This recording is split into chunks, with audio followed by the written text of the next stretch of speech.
जय हिंद प्यारे बच्चों। आज का सुप्रभात। कक्षा 10 के बच्चे ध्यान देंगे। हिंदी पुनरावृत्ति कार्य के अंतर्गत आप लोगों की परीक्षाएं समीप हैं और उसी से संबंधित ये वीडियो है। पुनरावृत्ति कार्य के अंतर्गत हम व्याकरण से जुड़े हुए पहले मुद्दों को टॉपिक को देखेंगे। व्याकरण के अलावा आपकी पाठ्य पुस्तक से शब्द अर्थ जो भी आपने पढ़े हैं उन शब्दों के अर्थ बहुत आपके लिए महत्वपूर्ण होंगे। उन शब्दों के अर्थ भी पूछे जा सकते हैं। रचनाएं और उनके रचनाकार। रचनाएं जो भी आपके पाठ में पढ़ने के लिए जो कविता है या लेख है या निबंध है या कहानी है, उन रचनाओं और कहानियों के जो लेखक हैं उनके बारे में, उनके पद परिचय, जीवन परिचय के बारे में आप पढ़ लेंगे। उनसे महत्वपूर्ण प्रश्न पूछे जा सकते हैं। हो सकता है ये पूछा जाए कि माता का आंचल ये किसने लिखा। आपके सामने विकल्प भी आ सकते हैं या फिर एक शब्द में आपको उत्तर भी देने होंगे, तो आपको सही उत्तर का पता होना चाहिए। तो आपने जितने भी पाठ पढ़े हैं उन पाठ को पठित पुस्तक में जितने भी आपके गद्य, पद्य या निबंध या कहानियां दी हुई हैं उनके रचनाकारों के नाम और उस निबंध या कहानी का नाम आप कंठस्थ रखेंगे। व्याकरण के अंतर्गत हम कुछ बिंदुओं पर फिर से पुनः चर्चा करेंगे। संक्षेप में उन बिंदुओं को आप देखते हुए चलेंगे। पहले है उपसर्ग। उपसर्ग के बारे में हम चर्चा करेंगे। उपसर्ग की परिभाषा सभी लोग परिचित होंगे। उपसर्ग वे सार्थक लघुत्तम खंड। उपसर्ग क्या है? सार्थक लघुत्तम खंड जो किसी शब्द के प्रारंभ में जुड़ते हैं। उपसर्ग यानी प्रारंभ में आकर जुड़ने वाला जो सार्थक लघुत्तम खंड है उन्हें हम क्या कहेंगे? उपसर्ग कहेंगे। इसके परिभाषा सभी को याद है, क्योंकि हम इनके कुछ उदाहरण देखते हुए चलेंगे, इनके उदाहरणों पर विचार करते हुए चलेंगे। जैसे मान लीजिए कोई उदाहरण है आपका उपसर्ग।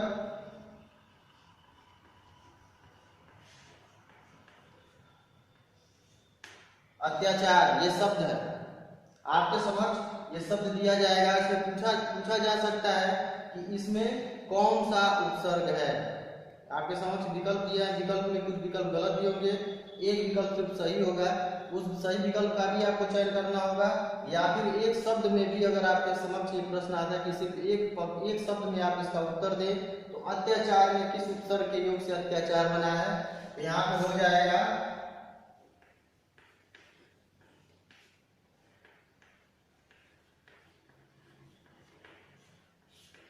अतिधनाचार। अत्याचार यहाँ पे उपसर्ग क्या हो जाएगा?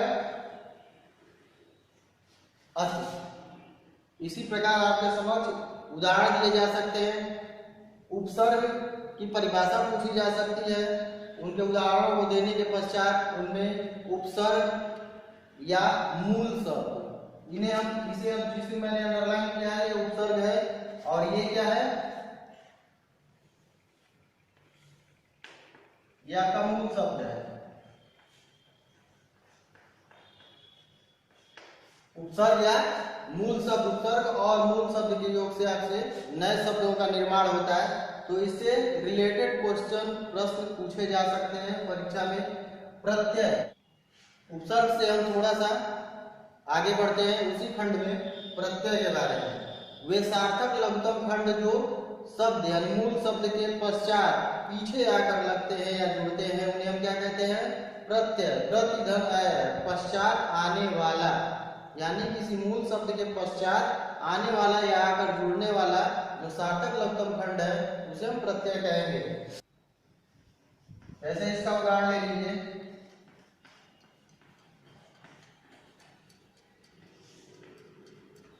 भौगोलिक। एक शब्द आपके समक्ष दे दिया जाएगा, भौगोलिक। भौगोलिक में कौन सा प्रत्यय है? उस प्रत्यय को आप इसका पहले विग्रह करेंगे। इसका क्या करेंगे? विग्रह करेंगे।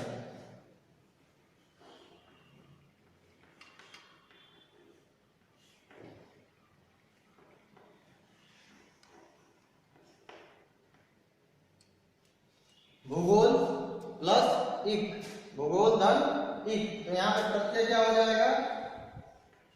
इक प्रत्यय हो जाएगा। ठीक है, सबको समझ में आ रहा है? भौगोलिक, सामाजिक, ऐतिहासिक, इसी तरह आप करते हुए एक प्रत्यय। इसके अलावा दूसरे भी इस प्रकार के शब्द होंगे प्रत्यय में। दूसरे उदाहरणों को भी देखिए, आपसे प्रत्यय की या तो परिभाषा पूछी जा सकती है या फिर कोई उदाहरण देने के पश्चात उनका विग्रह करके मूल शब्द या उपसर्ग या प्रत्यय पूछा जा सकता है, जिनके बारे में आपको जानकारी रखनी होगी। उपसर्ग और प्रत्यय दोनों को हम लोगों ने समझ लिया। उपसर्ग में भी अगर आप भेद करना चाहें तो तत्सम, संस्कृत से बने हुए तत्सम उपसर्ग और हिंदी यानी तत्सम से ही बने हुए हिंदी के उपसर्ग जिन्हें हम तद्भव उपसर्ग भी कहते हैं। इसके अतिरिक्त तीसरा उपसर्ग में भेद आप अगर लगाना चाहेंगे तो अरबी या फारसी के अधिकता में जो है अरबी या फारसी के ही आपको उपसर्ग मिलेंगे जो विदेशज उपसर्ग कहे जाएंगे। प्रत्यय में आप कृत प्रत्यय और तद्धित प्रत्यय दो प्रत्यय होंगे। पहला कृत और तद्धित। कृत प्रत्यय वे होते हैं जो क्रिया मूल धातु के साथ अंत में जुड़कर नए शब्द बनाते हैं। जैसे कृत में आप ले लीजिए सेवा। सेवा क्या है? क्रिया शब्द है। में अगर क प्रत्यय हम जोड़ते हैं तो क्या बनता है? सेवक। अगर क प्रत्यय हमने जोड़ दिया तो सेवक। तो क प्रत्यय जो है उसे क्या कहेंगे? कृत प्रत्यय। क्यों कृत प्रत्यय कहेंगे? क्योंकि ये क्रिया के साथ पीछे, क्रिया शब्द के पीछे साथ ही जुड़कर उसके पश्चात जुड़कर नए शब्द का निर्माण कर रहा है, जिसे हम सेवक कहेंगे। सेवक संज्ञा शब्द हो जाएगा। तद्धित प्रत्यय। तद्धित प्रत्यय वे प्रत्यय होते हैं जो संज्ञा विशेषण या अव्यय के पश्चात, संज्ञा विशेषण या अव्यय शब्दों के पश्चात जुड़कर नए शब्द बनाते हैं। जैसे तद्धित प्रत्यय का उदाहरण देख लेंगे हम। सोना।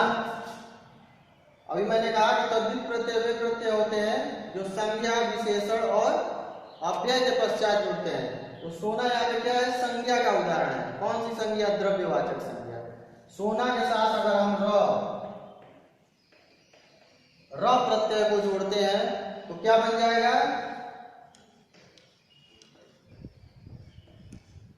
सुनार संज्ञा शब्द बनेगा। तो र क्या हो जाएगा यहाँ पे? तद्धित प्रत्यय। तद्धित प्रत्यय क्यों हो जाएगा? क्योंकि ये संज्ञा शब्द के पश्चात जुड़कर नया शब्द बना रहा है। और कृत प्रत्यय इसलिए हो जाएगा क्योंकि ये क्रिया या मूल धातु के शब्दों के पश्चात जुड़कर नया शब्द बना रहा है। तो कृत और तद्धित प्रत्यय, उपसर्ग और प्रत्यय दोनों आप लोग स्पष्ट हो लिए। अब तीसरे हम चलते हैं। समास के बारे में हम जान लेते हैं। समास वह शब्द रचना है जिसके द्वारा हम दो या दो से अधिक सार्थक शब्दों के समूह के द्वारा किसी एक अन्य नए शब्द की रचना करते हैं। समास मूल रूप से चार प्रकार के होंगे। चार भेद हम उसके देखेंगे समास में। चारों भेद में पहला आपका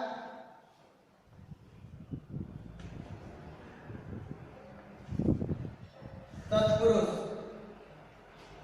दूसरा आपका हो जाएगा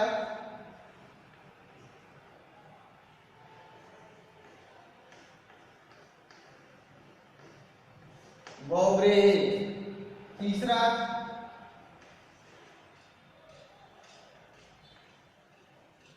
द्वंद्व और चौथा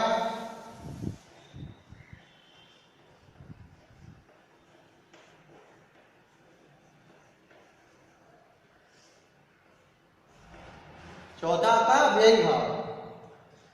तत्पुरुष।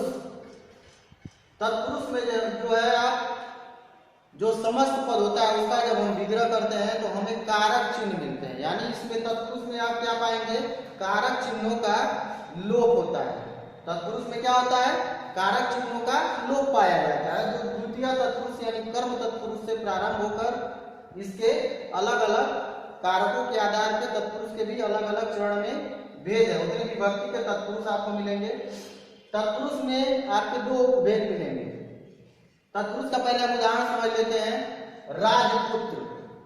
राजपुत्र, राजपुत्र यानी राजा का पुत्र। जब हम उसका विग्रह करेंगे, राजपुत्र क्या है? समस्त पद है। समस्त पद का जब हम विग्रह करेंगे तो राजा का पुत्र, राजा का पुत्र, प्रथम पद उत्तर पद। तो इसमें उत्तर पद क्या होता है? प्रधान होता है। इसमें किसके पुत्र की बात की जा रही है? राजा के पुत्र की। पुत्र क्या हुआ? प्रधान हुआ। अब चाहे वो राजा का हो या किसी का भी पुत्र हो, लेकिन यहाँ पे प्रधान क्या है? पुत्र है, यानी उत्तर पद। तो तत्पुरुष में उत्तर पद प्रधान होता है। तो इसमें दो भेद आपको मिलेंगे।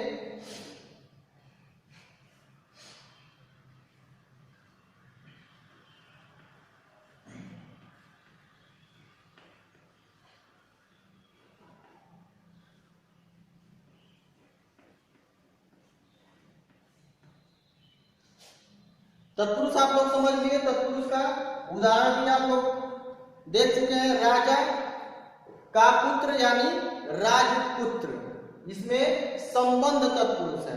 का कौन सा कारक चिन्ह इसमें होगा?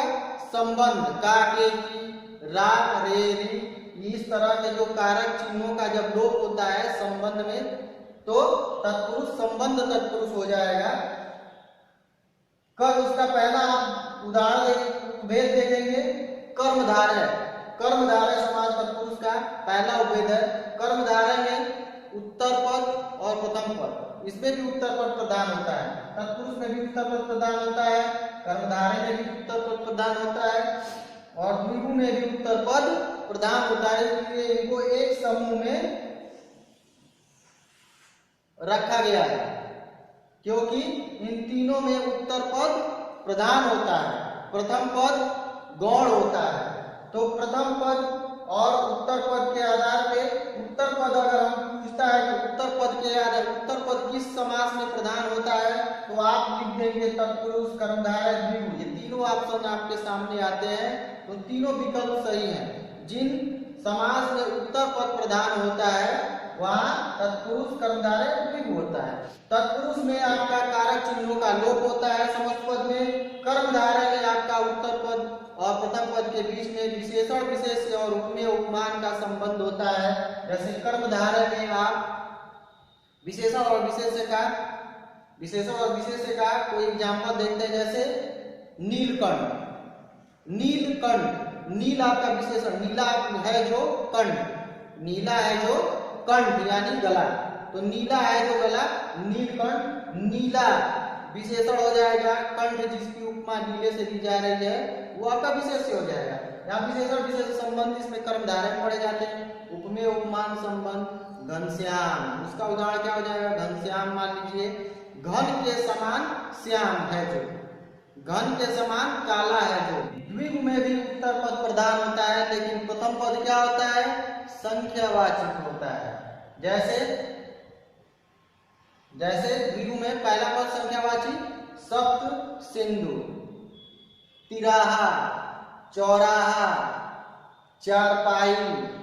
यानी अगर हम समस्त पद का जब हम विग्रह करते हैं तो प्रथम पद क्या हो जाता है? इसमें संख्यावाची हो जाता है, उत्तर पद प्रधान हो जाता है। यानी चार पायों वाली जो वस्तु है उसे हम क्या कहेंगे? चारपाई। यानी इसमें उत्तर पद चारपाई के बारे में बात की गई है, जो चार पायों वाली है। तो चार जो प्रथम पद संख्यावाची है वो गौण हो जाएगा, और जिस चारपाई की बात हो रही है यानी उत्तर पद, वो यहाँ पे मुख्य हो जाएगा। दूसरा मुख्य इसका है प्रकार बहुव्रीहि। बहुव्रीहि में दोनों पद गौण होते हैं।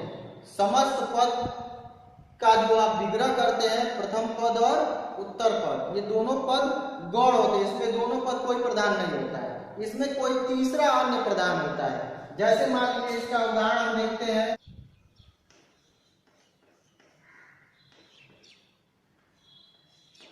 दशानन। इसका उदाहरण मान लीजिए ले लिया हमने, समस्त पद दशानन। दशानन का अब हम विग्रह करेंगे, अलग करेंगे। तो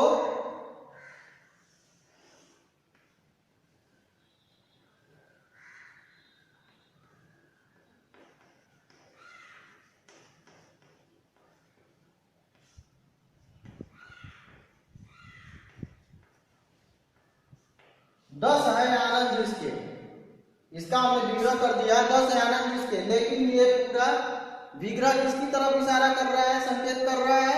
रावण की तरफ। किसकी तरफ कर रहा है? रावण की तरफ। यानी बहुव्रीहि समास के जो भी उदाहरण आप देखेंगे उनमें दोनों पद कोई प्रधान नहीं होता है। आपके समक्ष अगर ये प्रश्न पूछ सकता है कि ऐसा समास बताइए जिसमें न उत्तर पद प्रधान हो न प्रथम पद प्रधान हो, तो आप क्या लिखेंगे? बहुव्रीहि समास। बहुव्रीहि समास में न प्रथम पद और उत्तर पद दोनों पद गौण होते हैं, प्रधान नहीं होते हैं। इसमें कोई तीसरा अन्य प्रधान होता है। जैसे मान लीजिए दशावन का आपने 10 जिसके, तो तीसरा पद यहाँ प्रधान क्या हो गया? रावण। द्वंद्व समास में दोनों पद प्रधान होते हैं, दोनों पद का अपना स्वतंत्र अस्तित्व होता है और इनमें समुच्चय बोधक शब्दों का लोप हो जाता है। जब समस्त पद का हम निर्माण करते हैं तो समुच्चय बोधक पद का लोप हो जाता है, उसके स्थान पर योजक चिन्ह का प्रयोग होता है। जैसे माता पिता, इसमें दोनों पद प्रधान है। द्वंद्व में दोनों पद प्रधान होते हैं, प्रथम पद भी और उत्तर पद भी, दोनों पद यहाँ पे प्रधान होते हैं, भाई और बहन।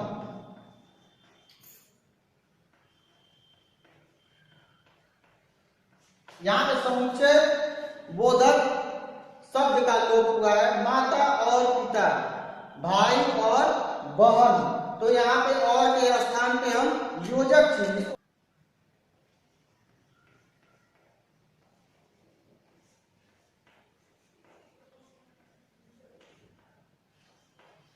इसको योजक चिन्ह कहते हैं।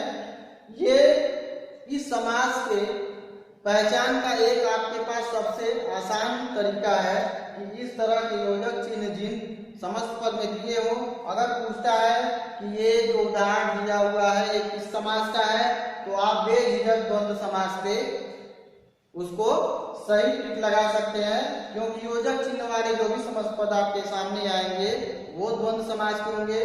द्वंद्व समास का एक मैंने अभी आपको जो पहचान बताया कि इसमें दोनों पद प्रधान होते हैं। एक प्रश्न ये भी बन सकता है कि जिस समास, कौन सा ऐसा समास है जिसमें दोनों के दोनों पद, प्रथम पद और उत्तर पद दोनों आपस में स्वतंत्र और प्रधान है, तो आप किस पे लगाएंगे? द्वंद्व समास पे।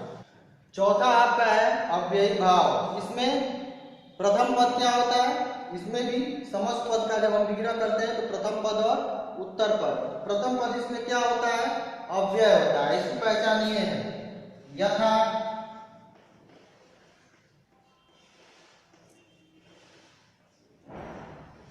शक्ति, यथा शक्ति,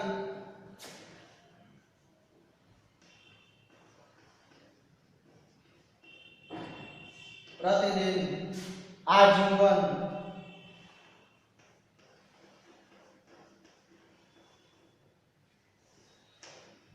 इसमें जब हम विग्रह करेंगे तो प्रथम पद क्या हो जाएगा? अव्यय हो जाएगा और उत्तर पद कोई स्वतंत्र अर्थ वाला मूल शब्द हो जाएगा। अव्ययी भाव। समास आपके समाप्त होते हैं भेद, वाक्य भेद में अर्थ के आधार पे और रचना के आधार पर। अर्थ के आधार पर वाक्य के भेद कितने हो जाएंगे आपके? 8 भेद। 8 भेद में आपको पता होगा पहला क्या हो जाएगा? विधानवाचक।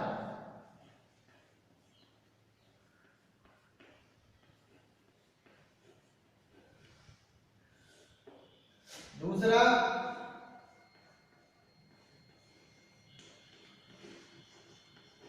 निषेधवाचक।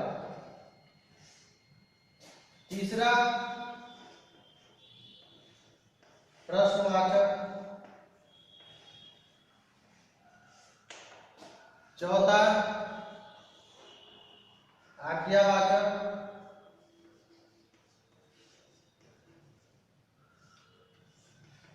आज्ञावाचक। पांचवा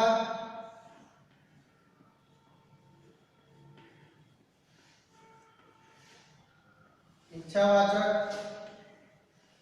छठवा संदेहवाचक।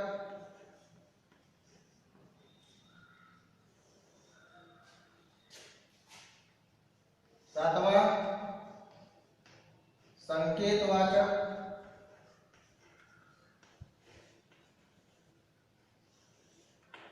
और आठवां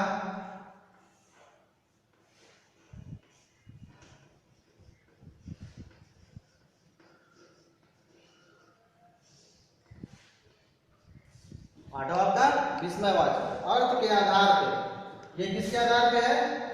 अर्थ के आधार पे।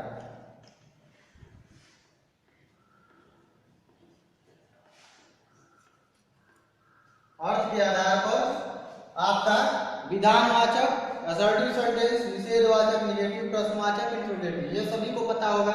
ये इंग्लिश के ग्रामर से भी आपको मैच करता है। विधानवाचक, निषेधवाचक, प्रश्नवाचक, आज्ञावाचक, इच्छावाचक, संदेहवाचक, संकेतवाचक और विस्मयवाचक, 8 प्रकार के आपके अर्थ के आधार पे वाक्य हो जाएंगे, सेंटेंस हो जाएंगे। इनके बारे में भी आप पढ़ लेंगे।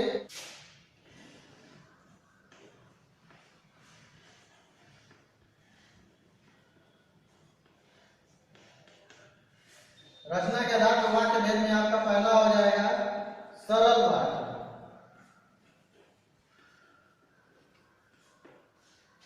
सरल वाक्य, एक उद्देश्य एक विधेय के साथ सरल वाक्य। दूसरा आपका हो जाएगा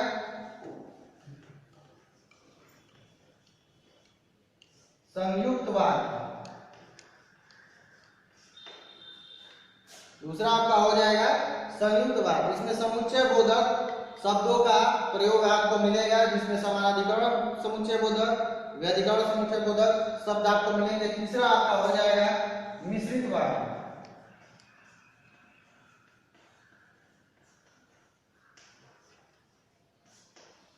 मिश्रित वाक्य है तो रचना के आधार पर 3 हो जाएंगे, सरल, संयुक्त और मिश्रित। अर्थ के आधार पे 8 हो गए, 8 का नाम आपने देख लिया। वाक्य भेद में रचना के आधार पर वाक्य भेद, सरल, संयुक्त और मिश्रित वाक्य, ये सब आपको पढ़ाया जा चुका है। और सिर्फ परीक्षा उपयोगी इन चीजों का फिर से हम रिवीजन कर रहे हैं।